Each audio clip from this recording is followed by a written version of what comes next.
तम तथा कृपयाविष्टम अश्रुपूर्णाकुलेक्षणम। रो रहा है अर्जुन, मेरे दादाजी, मेरे गुरुजी, मेरे भाई बंद, मेरे कुलगुरु कृपाचार्य, मेरे मेरे मेरे मेरे मेरे तेरा कुछ नहीं भैया। क्या मेरा क्या तेरा, और क्या मेरा क्या तेरा को बतलाने के लोग क्या मेरा लेके आते हैं, कैमेरा, और कैमरा से फोटो खींचते हैं, क्या मेरा क्या तेरा है। नीति शास्त्र में एक श्लोक आता है, अशनम में वशनम में जाया में बंधुवर्गों में इति में कूर्वाणम कालवृको हंति पुरुषाजम। अशनम में, अशनम खाना, ये मेरा भोजन है, मारू फेवरेट छे हांडवू ने पात्रा, अरे पात्रा નથી बाबा, ढोकळा फेवरेट છે। हाँ सरस सरस, वो सरस बोलिया તમે। अने दूसरा अजी मुझे तो केवल आलू पराठे बहुत पसंद है, पराठे, वो पंजाब हो गया। और मैं खुद मारवाड़ से हूं, राजस्थान से हूं, तो दाल बाटी, कैर सांगरी की सब्जी, गट्टे की साग, ये तो बहुत पसंद है। मेरा खाना अशनम में, माय फेवरेट। आणि महाराष्ट्रामध्ये माझी पुरणपोळी अशनम में। वसनम में, मेरे कपड़े, मेरे कपड़े, एरो का शर्ट, पीटर इंग्लैंड का शर्ट, लुई फिलिप का शर्ट, टॉम टेलर का शर्ट, रेड टेलर का सूट, मेरे कपड़े, ब्रांडेड क्लोथ्स। अशनम में, वशनम में, जाया में, मेरी पत्नी, ये बहुत ज्यादा बोलते नहीं आजकल लोग, मेरी पत्नी, जाया में, बंधु वर्गों में, ये सब मेरे रिश्तेदार। अशनम में, वशनम में, जाया में, बंधु वर्गों में, इति में कुर्वाणम। कौन करता है में? कौन करता है? बकरी। बकरी को संस्कृत में कहते अज, और बकरे को कहते पुरुषाज। इति में कुर्वाणम काल विक्रो हंति पुरुषाजम। ऐसा व्यक्ति जो मेरा मेरा मेरा मेरा करता है ना, एक बकरे के समान है। क्षमा कीजिए, मैं हूं, आपको नहीं कह रहा। ऐसा बकरा जब मैं करता है ना, तो लोमड़ी आवाज सुन के आती है बकरे को पकड़ने के लिए। काल वृक, ये मैं करने वाले बकरे को काल वृक आएगा, काल रूपी लोमड़ी, और सब छीन के ले जाएगा। इस प्रकार से अर्जुन खड़ा है, मेरे गुरुजी, मेरे मेरे मेरे मेरे मेरे, रो रहा है। जब आंखों में आंसू होते हैं ना, आप सबने कभी आंखों से अश्रुपात किया है? कई बार किया होगा। खुशी से तो कम बार किया होगा, दुख से तो ज्यादा किया होगा। संसार ऐसा है, कभी खुशी कभी गम, है ना, 50-50 क्रैक जैक, थोड़ा खट्टा थोड़ा मीठा कभी होता है। आंखों से जब आंसू आते हैं ना, दृष्टि धुंधली हो जाती है। आंख में जब आंसू भरे होते हैं तो दृष्टि धुंधली हो जाती है, सामने क्या है स्पष्ट रूप से दिखाई नहीं पड़ता। तम तथा कृपयाविष्टम अश्रुपूर्णाकुलेक्षणम। अर्जुन की आंखें आंसुओं से अश्रुपूर्ण भरी हुई है, कुछ दिखाई नहीं पड़ रहा। क्या सही है, क्या गलत है, क्या करना चाहिए, क्या नहीं करना चाहिए, दिखाई नहीं पड़ता। भाइयों और बहनों, यदि अश्रुपात करते रहोगे, शोक करते रहोगे, भीतर की आंखों में यदि आंसू शोक रहेगा ना, क्या गलत है, क्या सही है, क्या करना चाहिए, क्या नहीं करना चाहिए, कुछ दिखाई नहीं पड़ेगा। भगवान श्री कृष्ण रुमाल लेके खड़े हैं। मैं आपके आंसुओं को पोंछने के लिए आया हूं।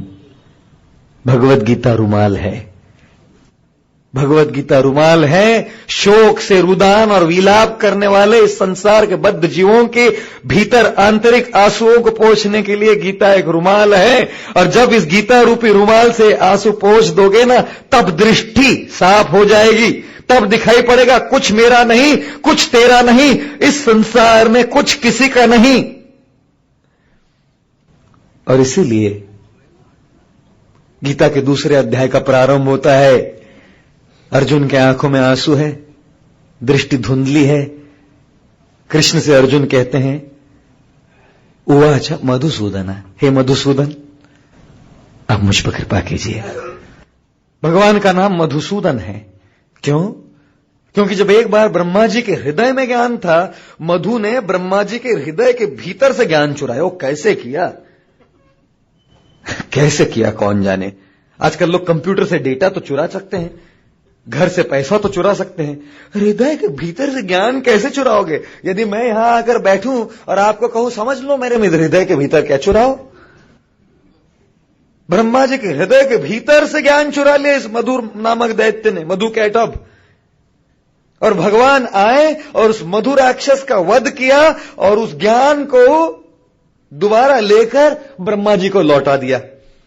आजकल के चोर क्या चोर है, छी। ऐसे हृदय के भीतर से ज्ञान चुरा सकते हैं क्या?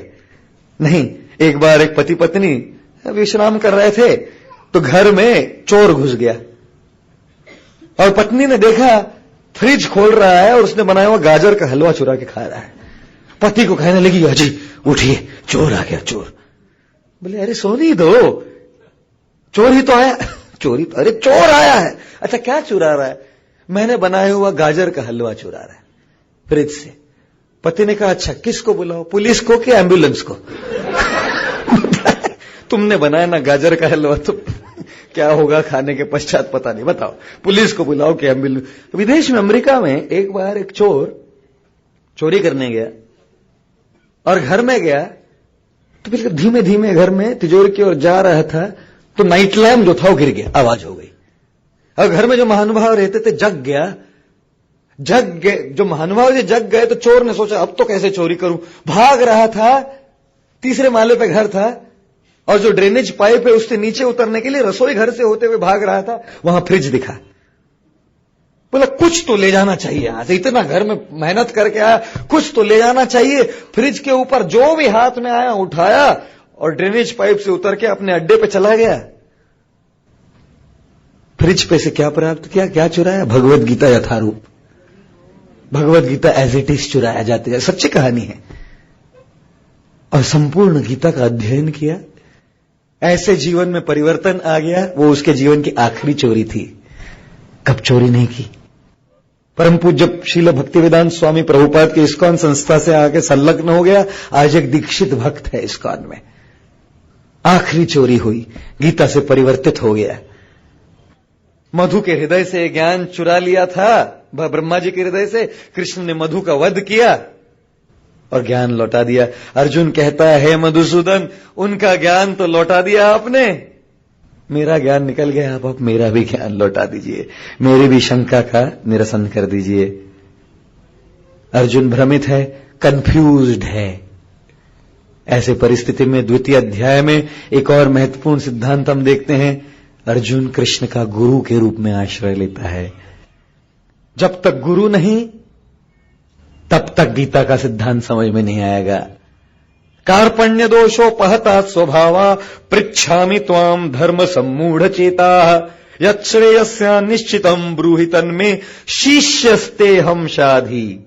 मैं शिष्य हूं, शिष्टाचार सीखने के लिए आया हूं आपसे। शिष्टाचार से शब्द आता है शिष्य, डिसिप्लिन से शब्द आता है डिसाइपल। आप मुझे डिसिप्लिन कीजिए, I want to be your disciple. आप मुझे शिष्टाचार सिखाइए, मैं आपका शिष्य बनना चाहता हूं। अर्जुन कहता है, आज तक तो मैंने आपको मित्र समझा था, आज से मित्र गुरु बन गया। आप मेरे गुरु हैं। आप बतलाइए मुझे क्या करना चाहिए। मुझे तो लगता है मेरे दादाजी है, मुझे तो लगता है ये मेरे गुरुजी है, मुझे तो लगता है ये मेरा, ये तेरा, वो उसका। आप बतलाइए मैं क्या करूं। हे कृष्ण, बतलाइए मुझे क्या करना चाहिए। संसार दावा नलली ढलोका त्राणाय कारुण्य घना घनत्वम प्राप्तस्य कल्याण गुणार्णवस्य वंदे गुरोः श्री चरणारविंदम। ये संसार एक दावानल है, जंगल में जैसे आग लग जाए, ये संसार एक जंगल के समान है और क्लेशों की और समस्याओं की दहकती हुई आग लगी हुई है और एक आग की लपटों से हम जल रहे हैं, मानसिक क्लेश भुगत रहे हैं। ऐसे इस दावानल में आसमान में एक मेघ आता है, गुरु रूपी मेघ, गुरु रूपी बादल, और वो भगवान की भगवत कृपा को वर्षा रूप से हम पर न्यौछावर करता है। उस गुरु की कृपा से ही हम इस संसार के क्लेशों को भुगत पाएंगे। कुरुक्षेत्र की रणभूमि पर अर्जुन के जीवन का ये टर्निंग पॉइंट है, यह उसके जीवन का सबसे महत्वपूर्ण मोड़ है। और आप सबके जीवन में यदि आपके जीवन को परिवर्तित करना है तो यह मोड़ आवश्यक है। This turning point is essential in life till the time one does not find a bonafide spiritual master, a guru. तब तक जीवन की दिशा बदलेगी नहीं। अर्जुन कृष्ण को गुरु के रूप में स्वीकार करता है और तब कृष्ण गीता सुनाने लगते हैं। द्वितीय अध्याय के 11वें श्लोक में गीता प्रारंभ होती है। तब तक गीता की केवल भूमिका है बस। भगवान कृष्ण गीता कहने लगते हैं अर्जुन, तुम अपने आप को पंडित मानते हो, सुशिक्षित मानते हो, तुम पंडित नहीं। क्यों? अशोचानन्वशोचस्त्वं प्रज्ञावादांश भाषसे गतासुन अगतासुंश नानुशोचन्ति पंडिता। पंडित कभी भी इस संसार की क्षुल्ल वस्तुओं के पीछे शोक नहीं करता। ये संसार तो केवल शोक करने के लिए बना है। यदि कुछ इच्छा करो और नहीं मिले तो शोक, और मिल जाए तो शोक। मिले तो शोक, नहीं मिले तो शोक। शोक शोक शोक, अपना जीवन शोक सभा है। केवल कोई मरता है, मृत हो जाता है, तब शोक सभा नहीं होती, रोज का शोक सभा है। रोज केवल शोक करते रहते हैं। I want this, I didn't get this, I got this but I lost it. रोते रहो, जीवन केवल रोते रहते हैं।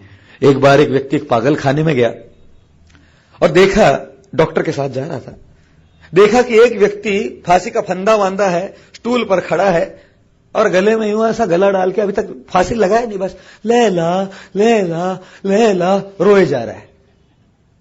तो उस व्यक्ति ने डॉक्टर साहब से पूछा, इसको क्या हुआ? डॉक्टर साहब ने कहा, लैला नामक एक लड़की के पीछे था, मिली नहीं इसलिए शोक कर रहा है, फांसी लगाना चाहता। बोले अच्छा अच्छा। आगे गए, दूसरा व्यक्ति था, उसके सामने फांसी का फंदा था, वो भी स्टूल पे खड़ा था और खड़ा, लैला लैला लैला। बोले वो तो रो रहा था, क्यों शोक कर रहा था? बोले ना, जिसके उस लैला को चाहता तो वो किसी और के साथ भाग गई। बोले ये क्यों रो रहा है? बोले इसके साथ भाग गई। ये संसार ऐसा है, कुछ न मिले तो रोते रहोगे और मिल जाए तो रोते रहोगे। अशोचानन्वशोचस्त्वं प्रज्ञावादांश भाषसे गतासु न गतासुंश्च नानुशोचन्ति पंडिता। पंडित शोक नहीं करता। पंडित जो खोया है, जो मिला है, प्राप्त किया, शोक नहीं करता। आ गया, भगवान ने दिया है, सेवा में लगाएंगे, चला गया, फिर भी सेवा करते रहेंगे। पंडित शोक नहीं करता। अर्जुन कहते हैं, पंडित मानते हो अपने आप को, पंडित नहीं। और इसलिए गीता में पहली बार आत्मज्ञान देते हैं। हे अर्जुन, तुम ये शरीर नहीं, तुम शरीर के भीतर आत्मा हो। श्रील प्रभुपाद जी अमेरिका में हिप्पियों को ये ज्ञान दे रहे थे। अमेरिकी नौजवान युवती और युवक बैठे हुए थे, सब यूरोपियन अमेरिकन लोग। और एक बार प्रभुपाद जी ने अंग्रेजी में कहा, so I am not this body. तो जो सब सुन रहे थे तो सब अमेरिकी लोगों को लगा कि प्रभुपाद जी शरीर नहीं, हम सब शरीर है।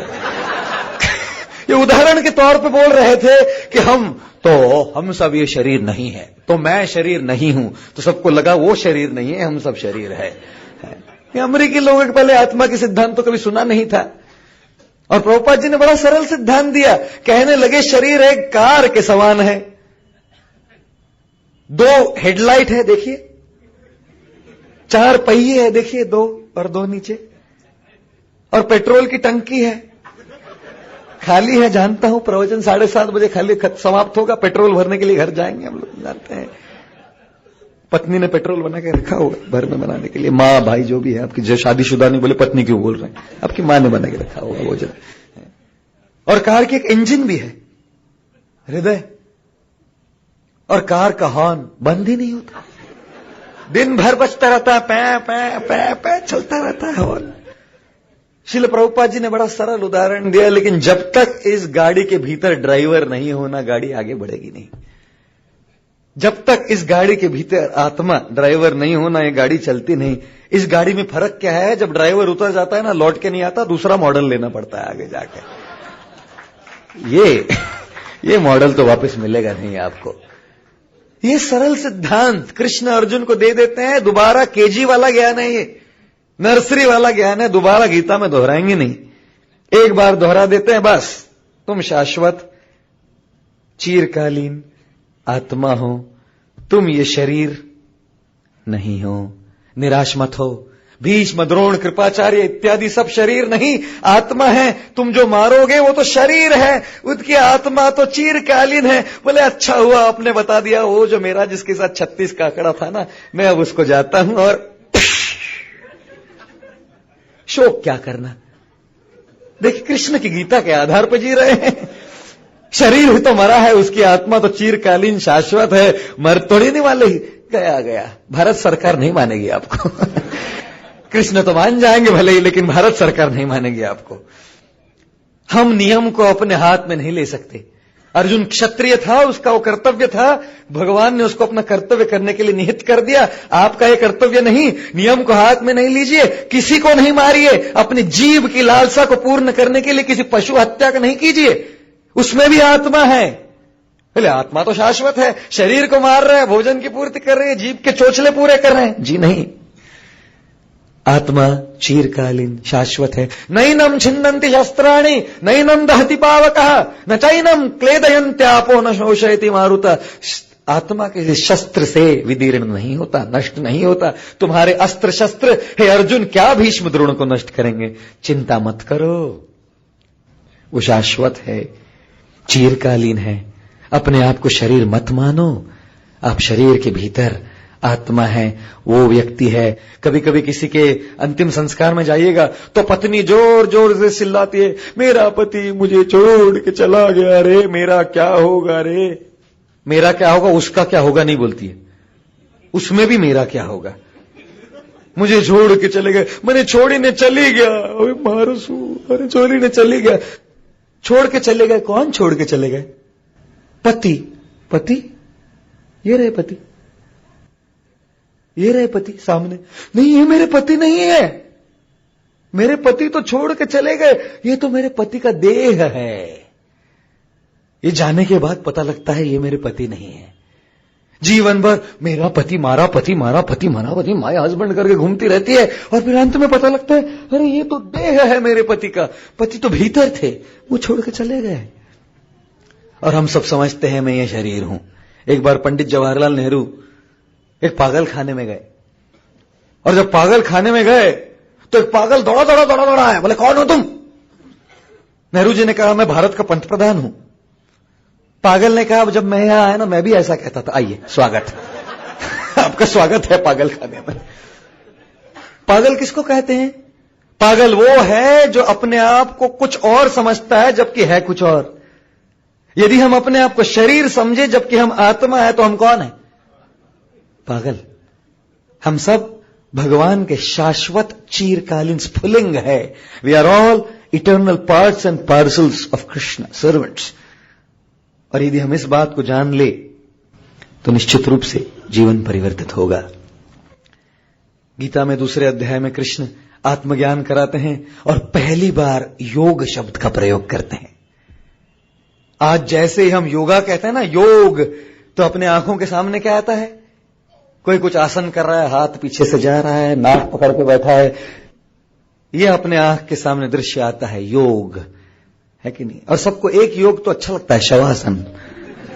ये योगासन तो बिल्कुल ब्रह्मानंद है, भक्त्यानंद है योगासन में, है कि नहीं? शवासन। और मैं जब प्रवचन देता हूं तो शवासन हो ही जाता है प्रवचन के साथ साथ। प्रवचन बहुत अच्छा दृश्य होता है, यहां बैठकर एक एक चेहरे को देखने में बड़ा आनंद आता है।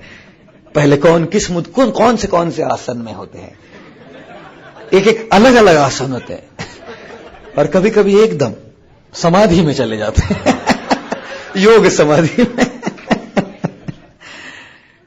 तो जैसे योग का चित्र अपने आंखों के सामने आता है तो कोई आसन, प्राणायाम इत्यादि आंखों के सामने तुरंत आ जाता है। चिंटू को हाथ के नाखून खाने की बड़ी बुरी आदत थी।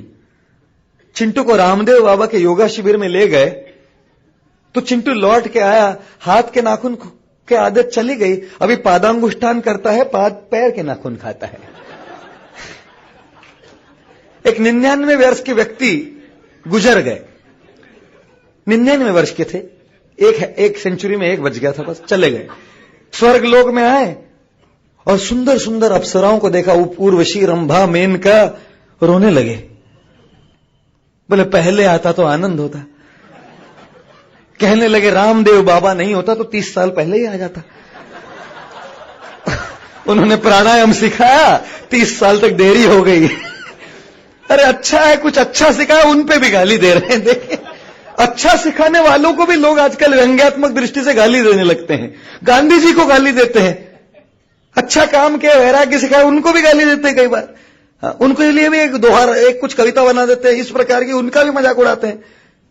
एक व्यक्ति ने मुझे एसएमएस भेजा गांधी जी के बारे में, वाह रे गांधी, खूब चली तेरे नाम की आंधी, कल तक घूमते थे लंगोट में, आज जाकर बैठ गए 500 के नोट पे। उनके नाम की भी एक कविता इस प्रकार से लिखकर भेज दी।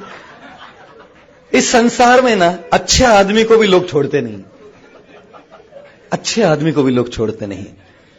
जैसे योग की बात निकलती है, प्राणायाम, आसन इत्यादि कोई मन में आता है, वो योग नहीं।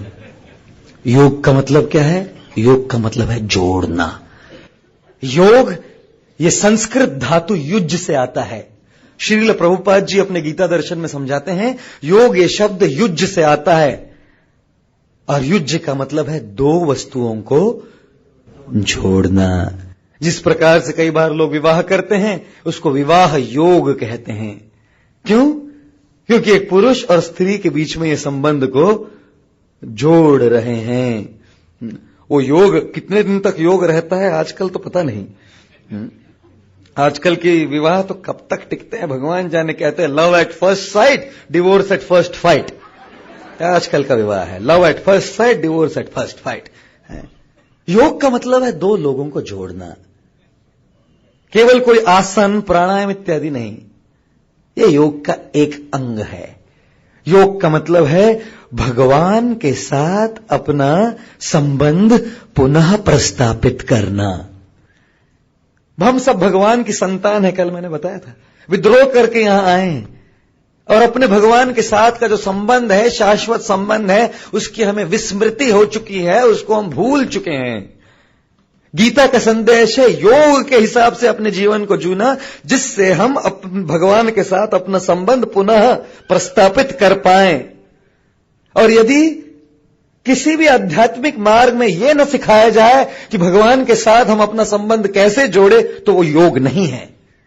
क्योंकि योग का अर्थ है भगवान के साथ हमारा जो टूटा हुआ संबंध है उसे पुनः जोड़ना। और यही वास्तव में गीता का संदेश है। योग, कर्म योग, ज्ञान योग, ध्यान योग, भक्ति योग, ये सब क्या है?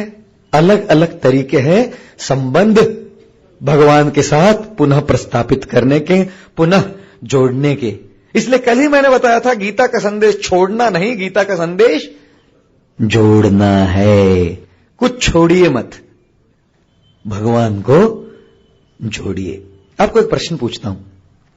मान लीजिए रास्ते पर आपको एक चेक मिलता है, बैंक ऑफ अमेरिका का चेक मिलता है, अमेरिकन एक्सप्रेस का चेक मिलता है, और उस पर हस्ताक्षर है, सिग्नेचर है मुकेश भाई अंबानी जी के। पोस्ट डेटेड चेक है और चेक पर 5 शून्य है। क्या करेंगे आप लोग? चेक फाड़ देंगे? पोस्ट डेटेड है, मुकेश भाई के हस्ताक्षर है, 5 शून्य है, क्या करेंगे आप? हाँ जी, कुछ नहीं करेंगे। ये तो मैं विश्वास नहीं करता, कुछ नहीं करेंगे। लौटा दे तो अच्छी बात है, अगर नहीं लौटाएंगे तो क्या करेंगे? बैंक में भर देंगे, केवल शून्य लिखे हैं बस। गुजराती, सिंधी, मारवाड़ी लोग अगर उत्तर दे रहे तो गलत उत्तर दे रहे हैं। गुजराती, सिंधी, मारवाड़ी लोग जो है ना बिजनेसमैन होते हैं। हाँ, आगे 1 लगा देंगे, 1 नहीं मैं 9 लगा देता।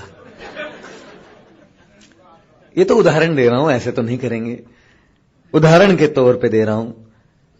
शून्य को मिटाइए नहीं, जैसे 1 लगा दीजिएगा, प्रत्येक शून्य को कीमत आती है। जितने ज्यादा शून्य उतनी ज्यादा कीमत, उतना ज्यादा मूल्य। परिवार एक शून्य है, मेरे सारे गुण, स्किल्स, टैलेंट्स, योग्यताएं एक शून्य है। मेरा पैसा, अड़का, धन, संपत्ति, घर इत्यादि एक शून्य है, सब शून्य है। उनमें योग्यता नहीं हमें आनंद और सौख्य देने की, लेकिन उसी शून्य में अगर 1 जोड़ दिया जाए ना, गीता का संदेश नहीं, ये नहीं कि शून्य फेंक दो, गीता का संदेश है 1 जोड़ दो तो हर शून्य में कीमत आएगी, मूल्य आएगा। परिवार में मूल्य आ जाएगा, पैसे में मूल्य आ जाएगा, घर गृहस्थ में मूल्य आ जाएगा। Family, wealth, skills, talents will get value when the 1 is added in front of the zeros. All are zeros. Learn how to add the 1. What is yoga? Yoga is the art of connecting that 1 to all the zeros. किस तरह से मैं अपना संबंध पुनः भगवान के साथ प्रस्थापित करूं, ये योग का संदेश है। और गीता में भगवान कहीं अलग अलग मार्ग दिखाते हैं। इस द्वितीय अध्याय का सार हुआ। योग पहली बार कृष्ण द्वितीय अध्याय में योग इस शब्द का प्रयोग करते हैं। अब मैं तृतीय, चतुर्थ, पंचम और छठे अध्याय का सार बताता हूं एक साथ बताऊंगा, समझ में आ जाएगा आपको, बहुत सरल है। जैसे हमको भगवान के साथ संबंध जोड़ना है, वो संबंध जोड़ने के 4 अलग अलग तरीके कृष्ण बताते हैं। यदि आपका कोई भाई, रिश्तेदार अमेरिका में है ना, तो उससे संबंध जोड़ने के 4 अलग अलग तरीके हैं। पहला तरीका है, एक खत लिख के भेज दीजिए, पोस्ट से, डाक से खत लिख के भेज दिए, संबंध प्रस्थापित हो जाएगा। दूसरा तरीका है, मोबाइल फोन से फोन कीजिए, ये दूसरा तरीका है उन्हीं के साथ संबंध जोड़ने का। तीसरा तरीका है, ईमेल, इंटरनेट से ईमेल भेजिए अथवा फेसबुक पे जाइए और अपना संबंध बना दीजिए, तीसरा तरीका है। चौथा तरीका है, American airlines, British Airways, Kingfisher, jet Airways से न्यूयॉर्क चले जाइए और सामने सामने मिलके उनके साथ अपना संबंध बनाइए। जिस प्रकार से आप और आपके रिश्तेदार दूर है, उसी प्रकार से हम और भगवान आज दूर है। जिस प्रकार से आप अपने रिश्तेदार के साथ संबंध प्रस्थापित करते हैं 4 तरीकों से, खत से, फोन से, ईमेल से या समक्ष जाकर, उसी प्रकार से भगवान के साथ संबंध जोड़ने के 4 तरीके हैं। पहला कर्मयोग, दूसरा ज्ञान योग, तीसरा ध्यान योग और चौथा भक्ति योग। कर्मयोग का अर्थ क्या है? कर्मयोग का मतलब है भगवान के साथ अपना संबंध जोड़िए खत द्वारा। खत की तुलना की गई है अपने कर्म द्वारा। अपना कर्म कीजिए, नियमित रूप से अपना कर्म कीजिए और भगवान से अपना संबंध पुनः प्रस्थापित कीजिए। कई बार लोग कहते हैं हम तो कर्मयोगी है, कर्म ही पूजा है, work is only worship, we are working so we are yogis. What kind of yogis are you? किस प्रकार के कर्मयोगी है आप? यदि आपका कर्म भगवान के साथ संबंध जोड़ने के लिए बना है तब वो योग है, अन्यथा केवल work is not worship. That work which is directed to connect to God is called karmayoga. अन्यथा आज समाज में तो सब कहते हैं we know the Gita, in fact we live by the Gita. Come on man, just shut up, what are you talking about? We live by the Gita and we know the Gita. मैं कर्मयोग जानता हूं। यदि कर्मयोग जानते हैं तो पहले भगवान कौन है जानिए। और अपने कर्म को कैसे भगवान के प्रति समर्पित करना है वो जानिए। वर्क इज वर्शिप, कर्म ही पूजा है। तो चोर की पूजा, कर्म भी पूजा होनी चाहिए। चोर चोरी करता है वो भी कर्म कर रहा है, वो कर्मयोग है? वैश्यावृत्ति करती है, वो कर्मयोग है। आतंकवादी भी कर्म कर रहा है, वो भी आतंक कर रहा है, क्या उसका आतंकवाद टेररिज्म कर्म है? अमीर कसब ने आकर 26 नवंबर को यहां पर आकर ऐसा इस प्रकार का टहलका मचाया, वो भी तो कर्मयोगी होगा नहीं? बेचारा कर्म कर रहा है, कर्म ही पूजा है। Work is only worship, whose work is worship? Work is worship, whose work is worship?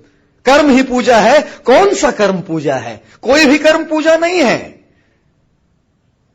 शास्त्र के अनुसार दिया गया कर्म पूजा है। और इसीलिए शास्त्र में 4 वर्ण है, ब्राह्मण, क्षत्रिय, वैश्य, शूद्र। ये जातीयवाद नहीं। गुण के आधार पर कोई ब्राह्मण होता है, क्षत्रिय होता है, वैश्य होता है, शूद्र होता है। ब्राह्मण परिवार में शूद्र जन्म लेता है कई बार, और शूद्र परिवार में ब्राह्मण जन्म लेता है, क्योंकि ये जातीयवाद और जन्मजात नहीं होता। इंजीनियर का बेटा इंजीनियर ही नहीं बनता हमेशा, तो ब्राह्मण का बेटा ब्राह्मण क्यों है भाई? ये गुण के आधार पर है। किसी शूद्र के घर में कोई अगर जन्म लिया हो लेकिन ब्राह्मण के गुण प्रदर्शित कर रहा हो, वो ब्राह्मण है। कर्मयोग तब होता है जब अपने वर्ण के हिसाब से हम कार्य करते हैं। आज हमें अपना वर्ण ही मालूम नहीं, क्या मैं ब्राह्मण हूं? हाँ, कभी कभी शास्त्र पढ़ने का मन करता है मेरा। क्या मैं क्षत्रिय हूं? हाँ, मेरी कार टूटती है ना तो यूं मेरा हाथ उठता है मारने के लिए, क्षत्रिय बन जाता हूं मैं। क्या मैं वैश्य हूं? वो तो 365 दिन धंधे पानी में तो अपना चलता रहता है वैश्य वृत्ति। और शूद्र? हाँ, कंपनी में लेबर वर्क करता ही रहता हूं मैं अपने, आई एम एम्प्लॉय। तो क्या कर्मयोग करेंगे हम? कर्मयोग के लिए सर्वप्रथम कर्म शुद्ध होना चाहिए। सर्वप्रथम कर्म शुद्ध होना चाहिए। आज किसका कर्म शुद्ध है कोई ऐसा व्यक्ति जिसका कर्म प्योर है? मैं पैसे कमाता हूं, काम करता हूं, मेरे पैसे में इतना सा भी कोई, इतनी सी भी कोई त्रुटि नहीं, सब शुद्ध तरीके से मैंने अपना पैसा कमाया, अपना काम कर रहा हूं। कलयुग है, कलयुग में कहां शुद्ध काम कर पाएंगे, कहां शुद्ध कर्म काम कर पाएंगे हम लोग? नहीं कर पाएंगे हम शुद्ध कर्म। ये कलयुग का लक्षण है। ये दोषों का महासागर है। कलीर दोष निधि राजन, भागवत में कहा गया है, कलीर दोष निधि, दोषों का ये महासागर है। इसमें क्या हम लोग कर्म करेंगे शुद्ध कर्म? आजकल के समाज में सबका पसंदीदा अचार भ्रष्टाचार। ये अचार बहुत पसंद है सबको, भ्रष्टाचार।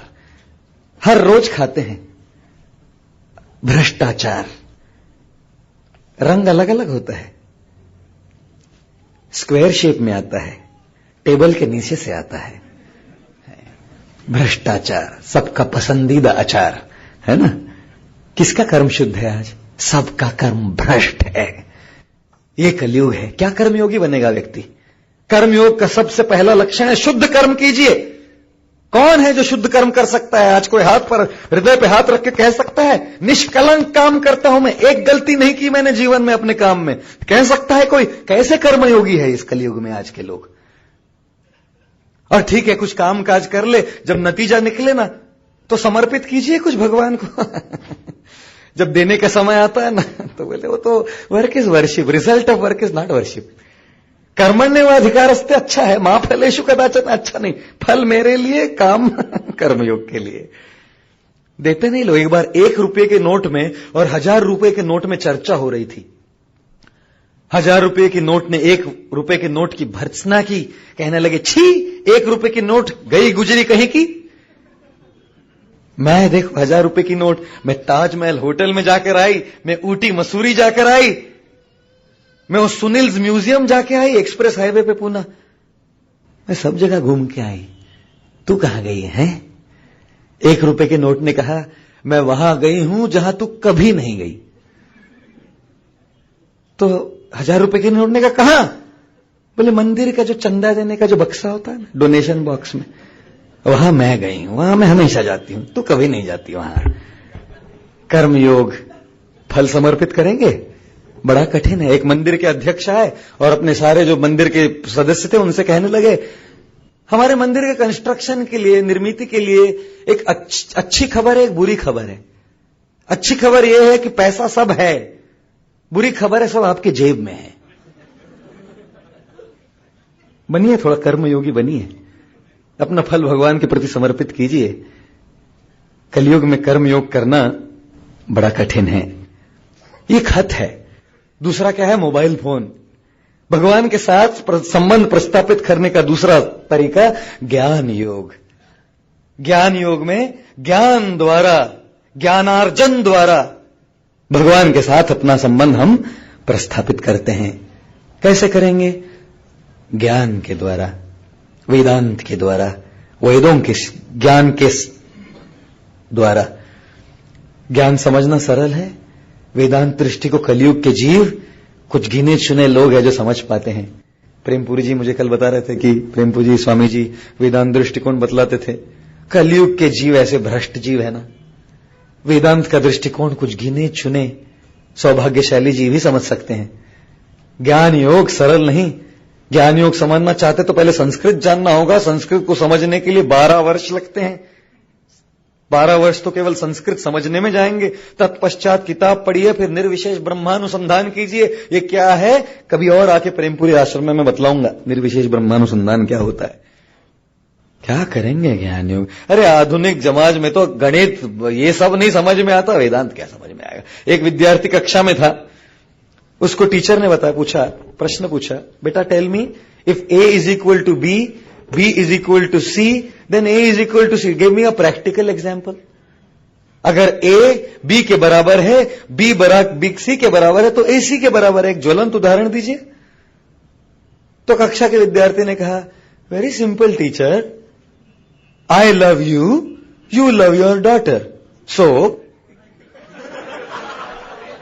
A is equal to B, B is equal to C, so A is equal to C.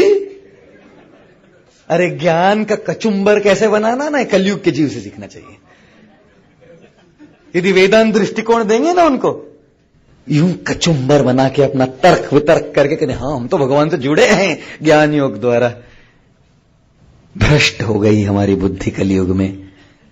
ज्ञान समझना कठिन, भाषा समझना कठिन, मतितार्थ समझना कठिन, और स्मरण शक्ति तो भूल ही जाइए।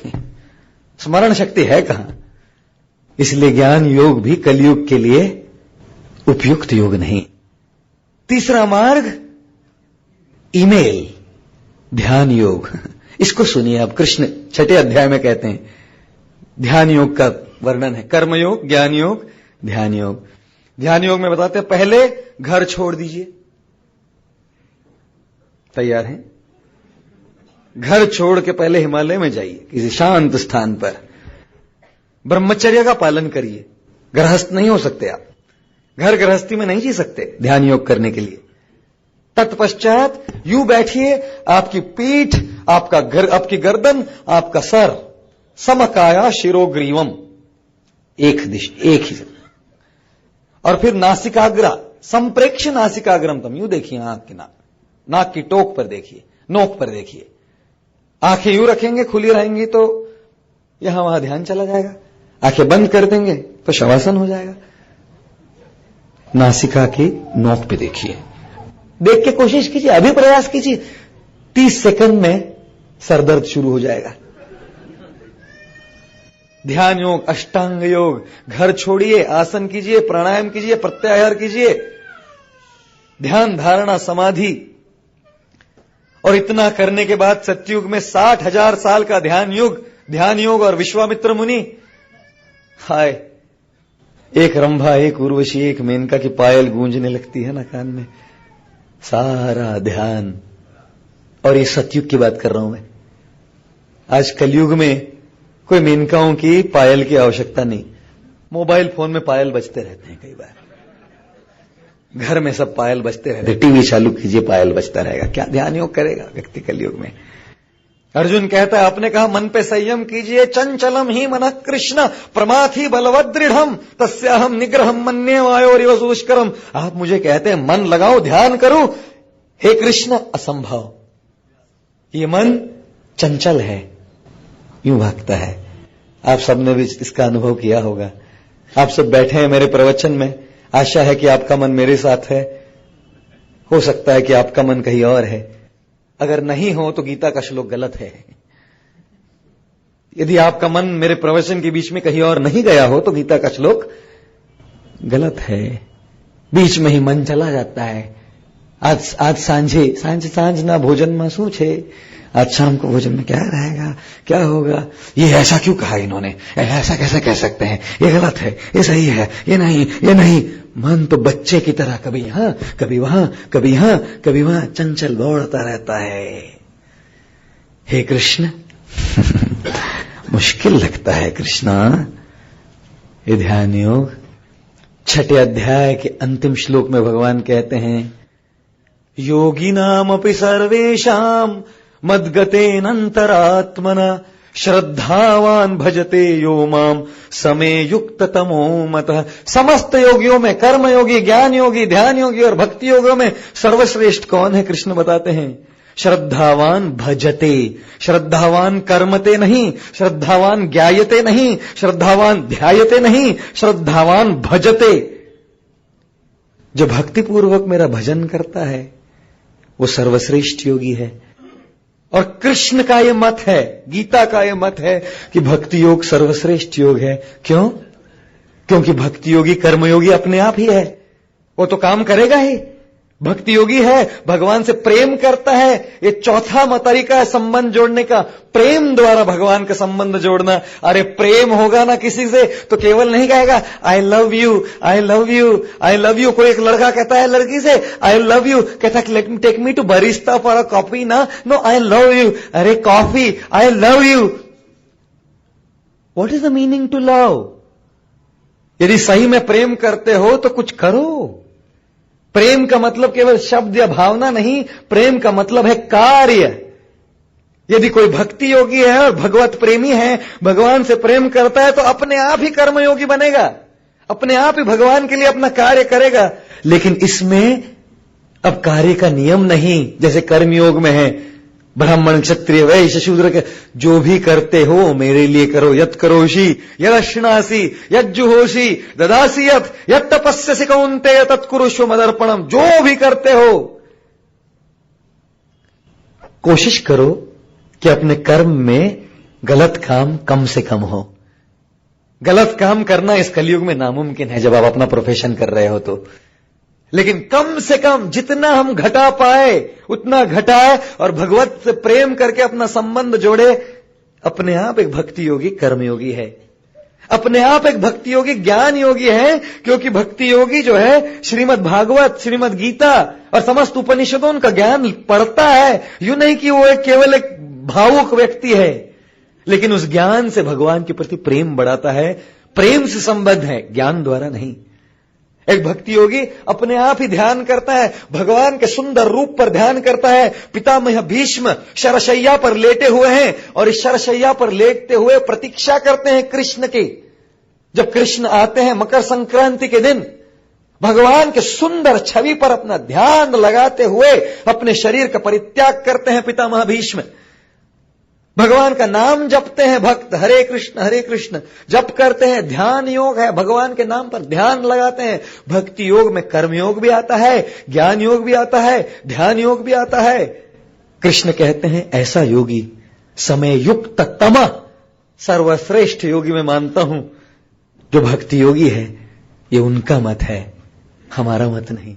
गीता के श्लोकों को संस्कृत को ध्यान से पढ़िए और उसके संदर्भ में पढ़िए तो पता लगेगा कौन सा योग सर्वश्रेष्ठ योग है भगवान के मत के अनुसार। यहां पर 6 अध्याय समाप्त हो जाता है। हमारे पास 15 और मिनट है और अब मुझे 12 अध्याय और समझाने हैं। हाँ जी